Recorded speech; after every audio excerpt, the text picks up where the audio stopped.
Well, Clinton campaign spokesman Brian Fallon is caught clearly colluding with the U.S. Justice Department during their investigation of Hillary Clinton's private email server. Fallon wrote in an email to several Clinton staffers, including Podesta, quote, DOJ folks informed me there is a status hearing in this case this morning, so we could have a window into the judge's thinking about this proposed production schedule as quickly as possible. Wow, pretty unbelievable. Now, the White House, of course, is denying any wrongdoing, but that's not all. Now, as it turns out, the Clinton campaign wasn't just colluding with the Justice Department. They were also coordinating openly with members of the mainstream media. For example, according to one of the leaked emails, CNBC's John Harwood, well, he gave advice to the Clinton campaign, and he said, I imagine that Obama feels some sad vindication at this demonstration of his year-long point about the opposition party veering off the rails. In another leaked email chain, top Clinton officials are clearly being pressured by the chairman of Univision to hit Donald Trump harder over immigration. And that's not all. The leaked emails also allegedly show the Clinton campaign also had a very cozy relationship with the New York Times, and particularly with its reporter, Mark Leibovich, who allowed the campaign to edit out certain Clinton quotes from a 2015 interview. Isn't that nice? Clinton Communications Director Jennifer Palmieri even told him, quote, pleasure doing business with you. Of course, this is only the tip of the iceberg, with other leaked emails showing a staffer calling Chelsea Clinton, quote, a spoiled brat, John Podesta's obsession with aliens, and sometimes Clinton was told when to smile during her speeches. That would be like me reading this to you and saying, hi, how are you? I'll smile now.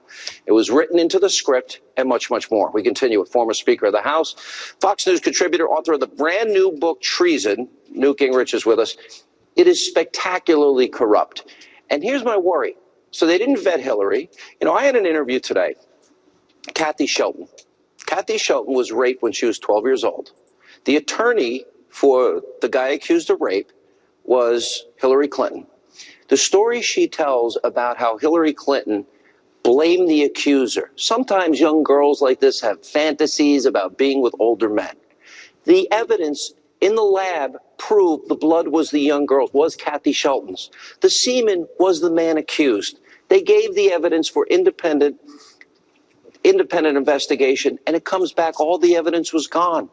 And then Hillary Clinton brags about on tape, oh, I even gave him a lie detector test. He passed, of course, which forever, you know, got rid of any belief I had in lie detector tests, bragging she got off somebody she knew was guilty. Now, they talk about Donald Trump's words, locker room talk, as if it's the worst thing in the world.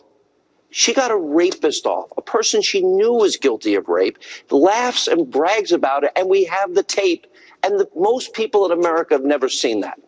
Well, look, I mean, this is, again, one of the challenges of having what you have is a establishment news media which will do almost nothing to hurt Hillary Clinton while doing everything to hurt Donald Trump.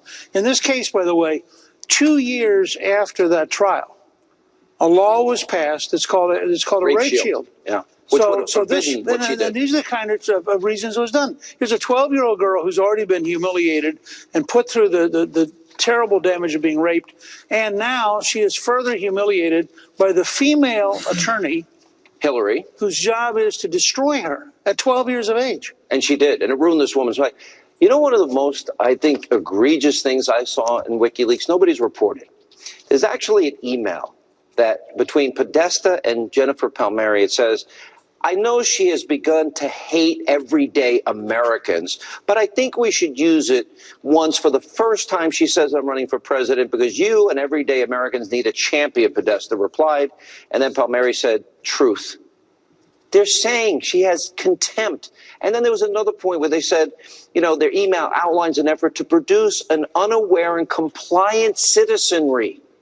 They have contempt for the American people, and they admit it. It's going to be very hard in the next 2 or 3 days to go through all this material. See, I think part of what it begins to reveal is how genuinely radical the Clinton team is. There's an email where they're mocking Rupert Murdoch for having become Catholic, and where they're describing the Catholic Church as this weird, reactionary, old-fashioned.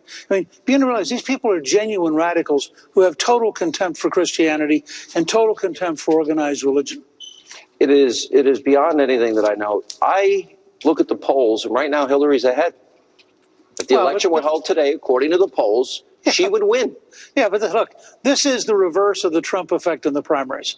I mean, one of Trump's great strength, overcoming all of Jeb Bush's ads and all of Cruz's efforts, was that he could dominate earned media.